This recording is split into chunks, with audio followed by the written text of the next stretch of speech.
This video is sponsored by the Flute Center of New York. Hey guys, we're here at the Flute Center of New York with the owner, Phil Unger. Joanna has sent in her flute for a COA.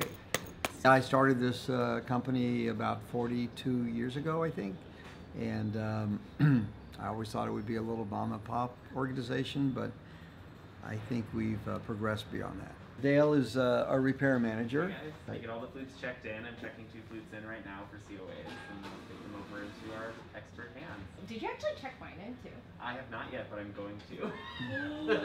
Oh, I cut the line. So let's get started on this COA. This is my baby. I think it's a Brannon Cooper flute. So the first thing I do is open the case. Oftentimes people will bring their flutes in not knowing exactly what the flute needs. We have an hourly rate today of $125 an hour. So it can be something that an hour's worth of work can accomplish. But most commonly, our flutes need a COA, especially if the flute hasn't been looked at in over a year. We recommend that everyone have a COA on their flute once a year.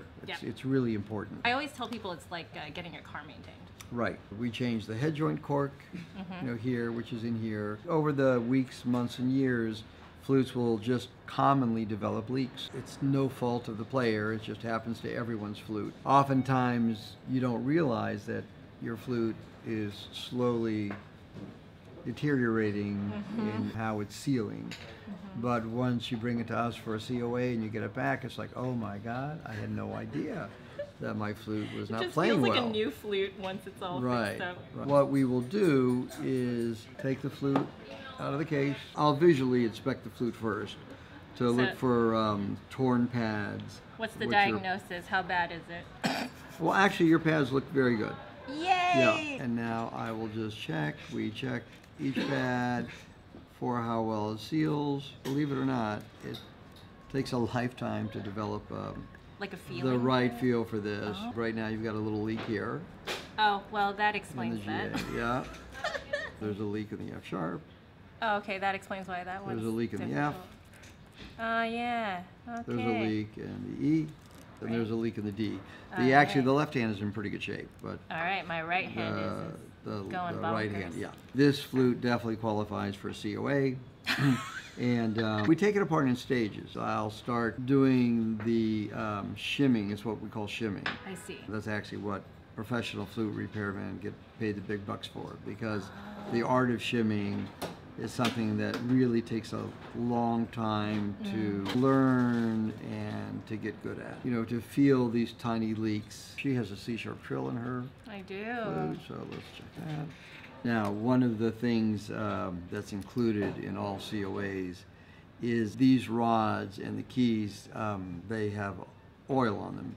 So the old oil is always cleaned. The tubing for the keys are also cleaned with alcohol to really get all the old oil out. I see. It's re-oiled. You happen to have a Breuger mechanism on your flute. It's a pin, what we call a pinless mechanism. But we still take all the steels out of the keys, clean it and re-oil it so you have fresh oil. Pin mechanisms are a little bit more difficult. It's a little bit more work on our end. When I first got this flute, I didn't wipe it down often enough, and I think some of my sweat got into the rods here, and it actually was acidic enough that it caused it to rust. So I sent it back to Brannon. They put a groove in there or something like that. Right. Yes, they can do that. Humans have all levels of acidity in their system. That's just inherent to their system. Actually, I had a guy that worked here. His keys would literally freeze on his flute every 2 weeks. Every 2 weeks? Every 2 weeks, yeah. Oh my gosh. We would have to take it all apart, re-oil it. Some people, it seems the more they play, the cleaner their flute gets. It's kind of strange. Really? Yeah. So I froze one of the keys on there, and that happened within, I think, the first month of opening it. Yeah. That happens. We kind of refer to our leaks by the clock. You know, this is 12 o'clock, 3 o'clock, 6 o'clock, 9, and back to 12. I see. Because we have to have a way of remembering what we're feeling. I like to try to do 2 pads at once because it's taking the keys off and putting it back on every time we add a shim to it. Oh my goodness. You also have to know what size, you know, how big is the leak. Right. So on this F sharp, you have a leak from about 2 o'clock to 8 o'clock, which is half of the circle, actually. That's pretty bad. Well, no, it's not that bad. It's just what it is. All right. What causes the leak? Does it have to do with the pad, or does it have to do with? It has to do with changes in humidity and you know, dryness and climate, and it getting wet and drying out and getting wet and drying out. It just kind of changes. I see. The pads just kind of shift over the days and weeks and months. From here, about 4:30 to 8 on the F. Okay. All right. Now I already know that for a Brandon flute, this F sharp will not come off unless I release the trill keys. Oh. So you learn these little things. You know, every brand is built a little bit differently. So the first thing I have to do is release the trill keys so I can take apart the right hand section. So you were talking about how Brandon puts some grooves in. Yeah, I've never actually seen it. See, here's the grooves that they put in Oh, that to is help so with cool. the sweat in your system. Yeah. Yeah. So there's different thicknesses of shims. This thickness is 2/1000ths. 2,000 Right. of an inch, Right. I guess. Yes. And then this is 1/1000th of an inch, which is actually thinner than a human hair. And that's how close the tolerances are on professional flutes. Yep. This is what you pay the big bucks for. This pad, this F sharp Yeah. key, it's already marked at the 12 o'clock. And you can maybe see it's a little difficult because it's orange against red, but Right. there's already a number of shims in here from when Brandon Oh. built the flute and padded it the first time, or whoever did the work. Should this inadvertently fall out of the cup, Yeah. we know where 12 o'clock is. Because if I Oh, move that's this very around, cool. it's not going to line up anymore. It's not going to seal. So And they also, mark it for you. right, and also the pad is marked at 12 o'clock. Oh, that is so cool. Right. So it's got to go back together in the same way. So if memory serves me, this was from 2 to 8. So we'll cut from 2 to 8.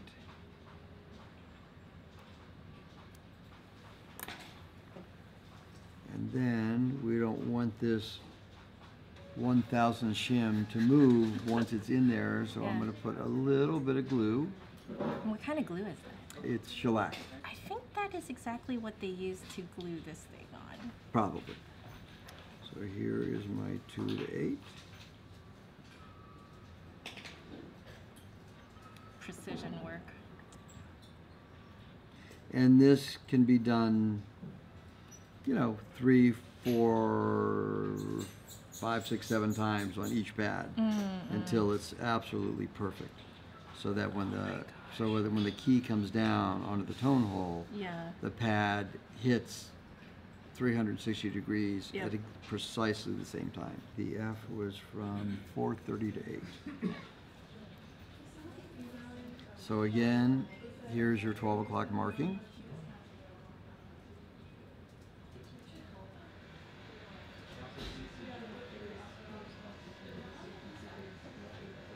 And then here is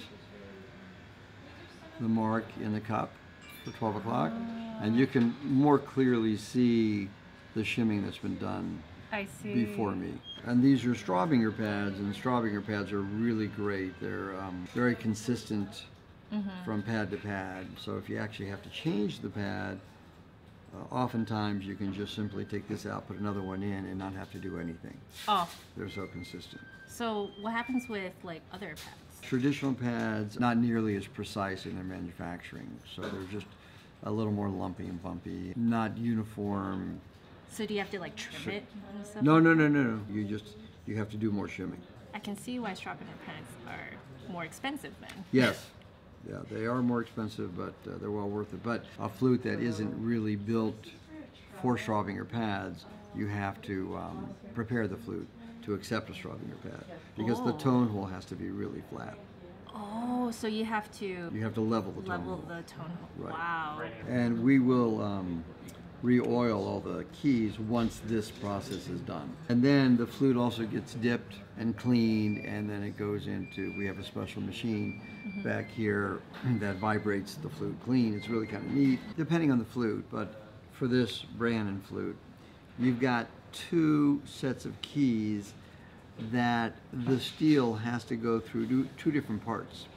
Oh. Okay. Sometimes when you grab a flute like this, you might bend part of the key, and then this steel will no longer line up properly all the way through the keys, and then the key will either be slow or sluggish or really not move at all. So I noticed on your right hand, this is the F sharp key assembly, because the steel goes through this little piece here and this little section here.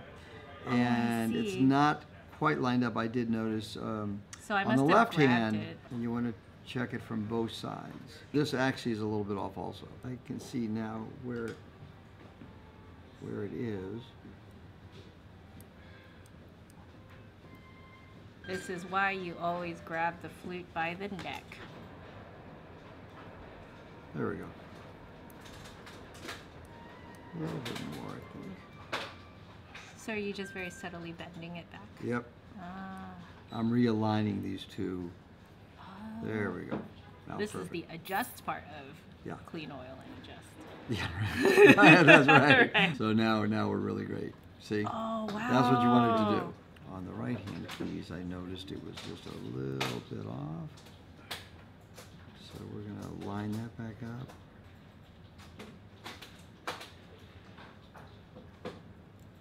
And we're going to check it from this side.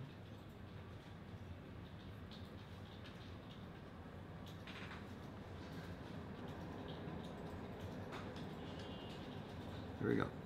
Oh, fantastic.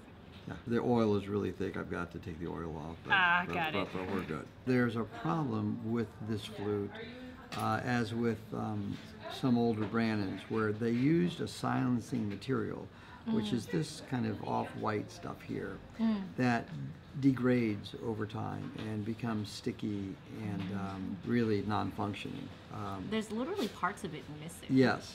You can see it's already, that's what happens. Yeah. It just degrades, and some of it comes away, comes apart. It all has to be replaced. It's here, and on the right hand, here and here. That's kind of a time-consuming process, but when we find this with any flute, it's included in the price of the COA.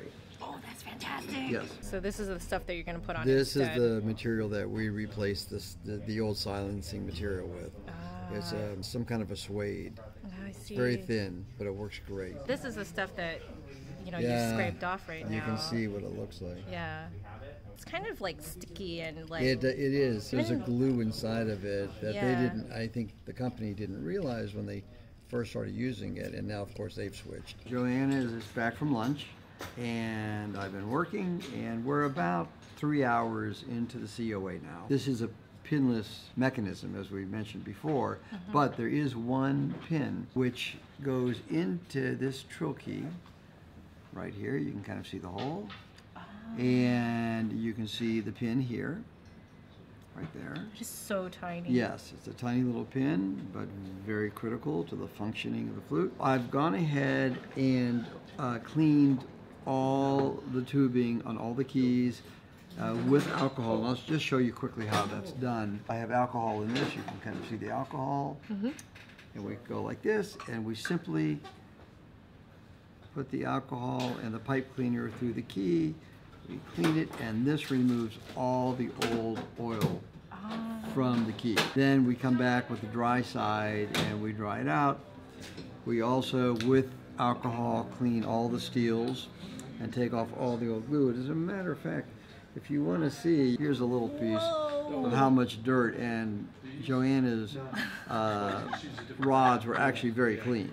Really? Yeah, this is clean? Yeah, this is clean. This is a well cared after flute, but we've seen much worse. So we remove all the rollers and re-oil the rollers, because that can actually cause quite a bit of noise if you have rollers that the oil has dried up. We also do a light hand polishing on the keys when it goes back together. I finished all the padding, all the shimming on the pads. Oh my That's goodness. done. So we're ready to dip it, clean it, put it back together. We can, for an extra $250, we can do a much more thorough where we take all the pads out of the cups and actually polish every key by hand. Wow. And then you really end up with a flute that looks like new again. Okay, so we're going to go ahead and put the troll key back together and put the pin back in. The first thing we do is re-oil because the old oil is gone. This oil is a special combination of oils that Brannon Brothers actually uses and taught us how to mix our own. So we put a drop here. And then we simply make sure that it gets evenly distributed throughout the key. Now, we take the other drill key and put it back on. We take our pin and with steady hands we find the hole. And then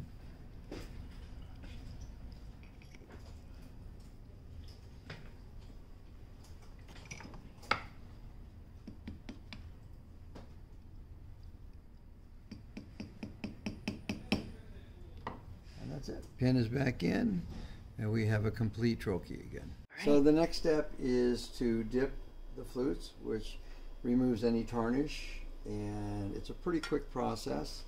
It goes in. Wow. We save the fluid. It goes in. Oh, that is so cool. You don't see the results as much with gold as you would with silver. I see. But like that. And what is this solution? It's a special silver bright solution. Then with very hot water.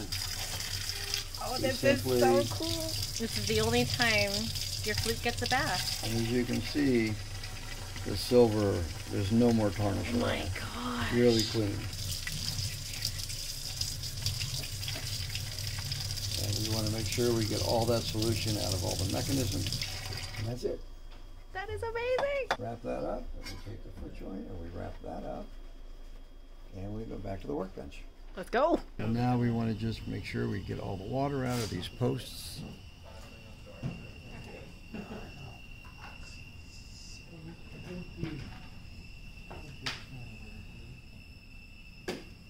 Before we assemble the flute, we quickly polish each key very lightly, just to shine it up a bit. I'm using a special, it's called Scotch Guard Tarnish Shield. All right. And it's a really great silver polish. And after this, we are going to re-oil each key, re-oil the rollers, put the rollers back on the keys, and then assemble the flute. So we've oiled all the rollers, and we're going to put the rollers back on their respective keys.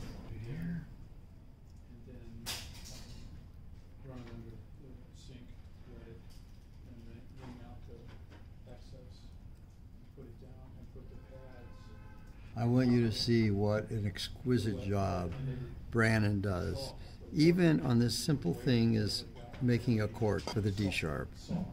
Look how beautiful that is. It's a master craft. Yeah. And our last roller. It was a weird plus. Okay. Now we are going to put together the foot joint first. So we need to now oil the keys. Sure. Put a drop there. And a drop there.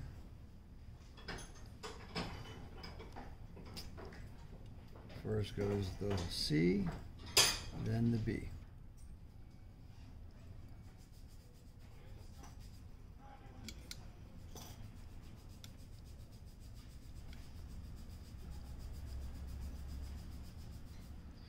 This is the exciting part for the player, It all comes back together. they are in anticipation of getting to play their newly COA'd flute. And the springs go on.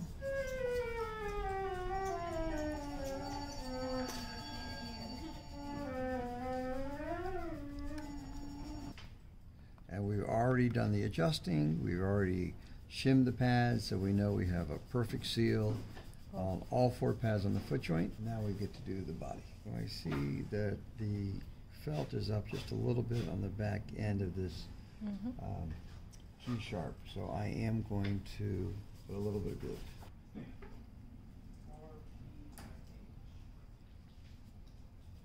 This is what we call rubber cement, so you put a little bit on both sides, let it dry, and it stays forever.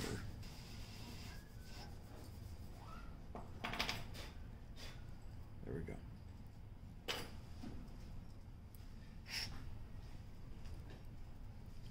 Okay, re-oil the G-sharp.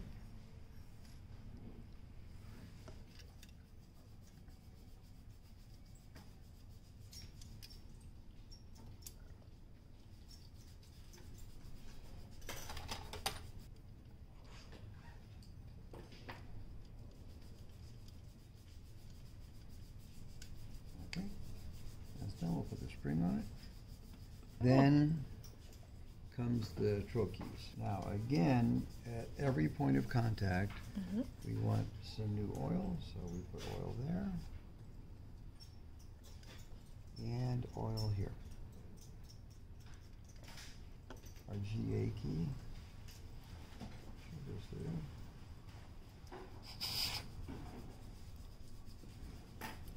A little bit of oil.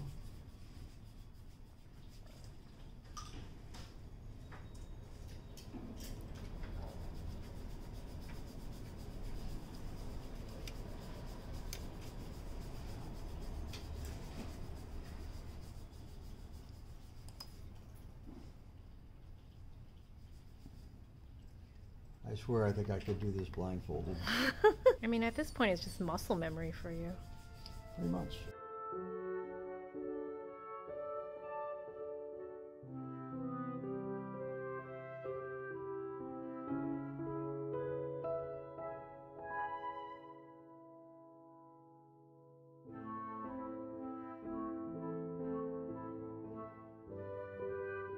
So now that we have all the keys on the right hand, we can finish with the trochee.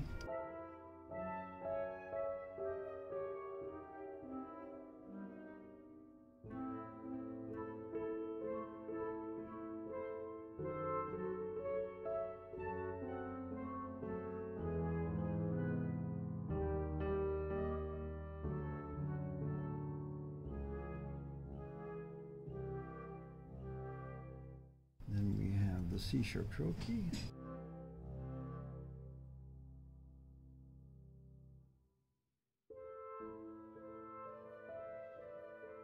And last but not least, the thumb.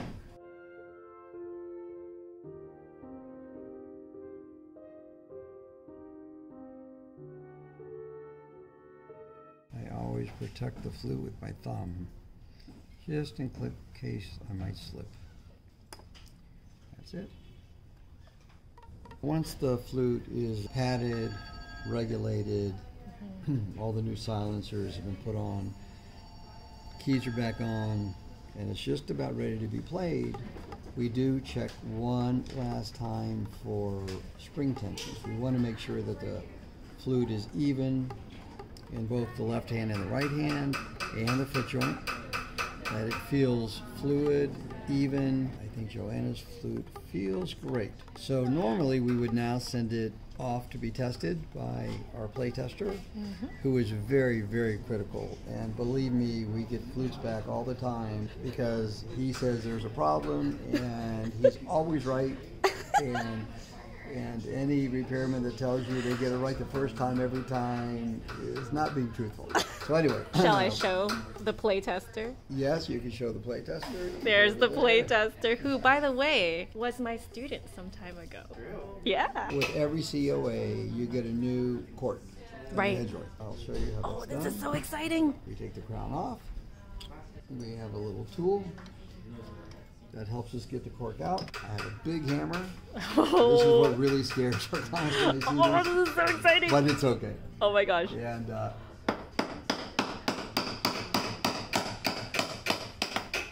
it is. Oh, that is so cool. And this cork will now be replaced. And if you ever get a COA done by the Flute Center of New York, you will always see a little insignia. Ooh. It'll say FCNY and it'll give the date of installation. That's so you'll awesome. always know when was the last time your cork was changed, if it's done here.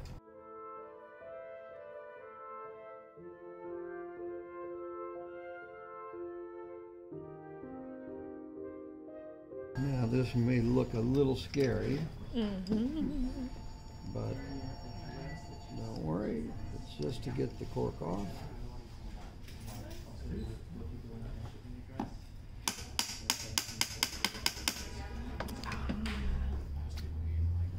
And there it goes. There it goes, in the trash. Goodbye. We will pull out our bag of corks. These are the best grade quality corks you can put in a head joint because they're glued in place. So I have to scrape off the old one all the way. If this looks like so much surgery, I suppose it is. But my son is a real surgeon, and I think what he works on is even more precious than a flute. Okay, so on goes the cork. A little glue. A little glue on this side once we clean it up. A little glue here.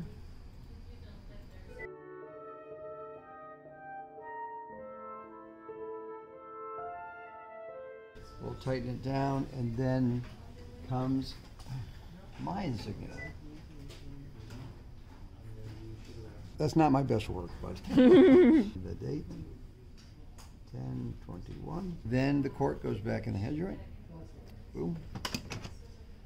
And it gets lined up with that middle line in this tool. That's right where it should be. So if you look closely, you'll see there goes the first mark, and then the second mark is lined up right in the middle. And there it is. The crown goes back on. Then we always make sure that we clean the embouchure hole just a little bit, and we're ready to play test. Oh, it's really light.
Joanna. Hey, thank you.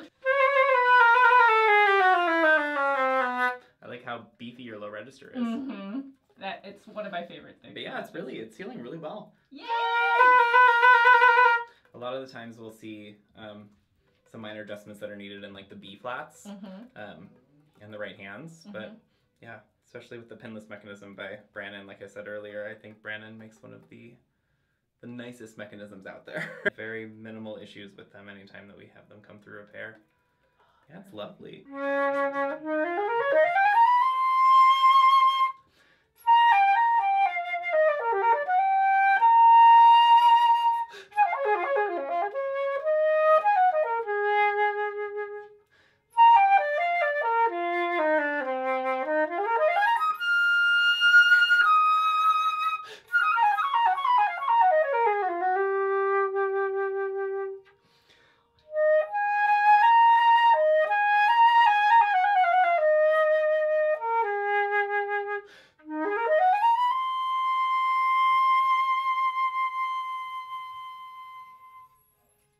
hello. That's a beautiful horn, Jack. Thank you. So after playtesting, we fully sanitize all the instruments and then we clean them as well. It's part of our cleaning process. And most of the stuff gets in the riser gets taken out during the dip polish, but some stuff, especially with your head joint, because it was a wooden lip plate, we couldn't fully dip polish it. Right. I like to clean the riser out. So we just use something we use on all of our silver flutes too. It's just a very light grade silver polished harness shield. Might get a little gross, but don't worry, all of them are nasty. Yeah. People know I usually make a daily PSA to clean your risers after I clean out a riser for a COA. Every now and then I'll like kind of wipe it out and I'm like, wow, that's gross. Yeah, I feel like a lot of us are told, like, you know, don't touch the riser, it's very scary, but you're not gonna hurt it. Yeah. So we usually just use a little bit. You can even use a little like alcohol, whatever, on a Q-tip and just gently clean it off. So Sweet. no fingerprints. So this is how you guys get it so shiny into the case. Yes. Now all the felt is nice and clean again. Wait, I should be doing this at home too. Yeah, it's just we just use a little bit of compressed air, the air dusters.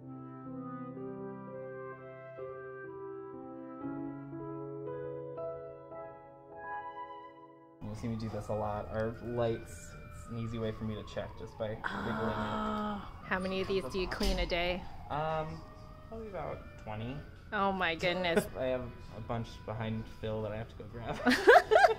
I try to do them in batches because everything is so fast here and Yeah. so many things going on. So we usually do them in batches. Like this cart right now is from our cleaning shelf. So those are flutes that have come back from trials that are now being play tested by our interns to make sure that they don't need any repairs. And then they will be fully sanitized and cleaned and either put back on the shelf, or if we find something that needs a quick adjustment due to shipping or just, you know, the whole trial process, we put it through repair, get it back into fantastic, beautiful shape. It'll go through the whole process again, play testing and cleaning, and then it'll go back onto the wall of flutes. We want every experience, every person who's getting a flute for trial, for it to be in the best playing condition possible. So Absolutely. we make sure that they're play tested before they go out, when they return, and everything in between. So what I like to do too sometimes is just take a Q-tip and get in between these. It's just so satisfying. You know, a wiggle.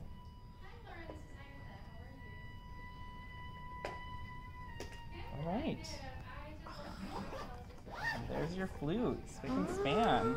Look at her! She looks new! Now that you've done a COA with us, we just started a new service program called our Concierge Service Guarantee, and I'll give one of these to you. You can find all the information about this on our website as well.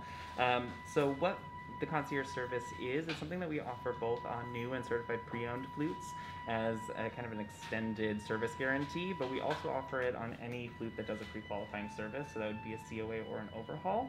Basically all-inclusive service plan for either 12 or 24 months. It includes your next COA, so it's kind of like prepaying for your next COA at a much cheaper price. Our normal COA costs start at $450.